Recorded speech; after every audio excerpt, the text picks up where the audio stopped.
কথা কি জানেন, গাড়ির ড্রাইভাররা সৎ থাকে না কেন? গাড়ির ড্রাইভাররা যদি সৎ থাকতে চায় তাহলে তাদেরকে ধরে ঘাড়ে এমনভাবে যাত্রা শুরু করে মনে হয় যে মাটির নিচে ঢুকিয়ে দিবে। আর যদি অসৎ থাকে তাহলে তাদেরকে অনেকে ভয় পেয়ে থাকে, কেননা মনে করে যে ড্রাইভার আতঙ্ক।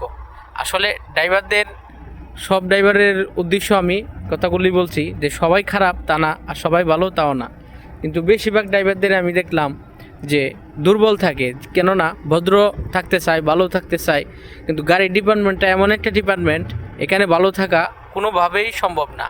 গাড়ির জগতে যারাই আসবে তারা বেয়াদব হতে হবে, আর বেয়াদব যদি না হয়, লুট আনলুট করে এমন সার্ভিস দেয়, এমন লোকেরাও খারাপ আচরণ করবে, এমনকি লেবাররাও করবে, এমনকি পথচারী করবে, এমনকি মালিক মহাজন সবাই করবে।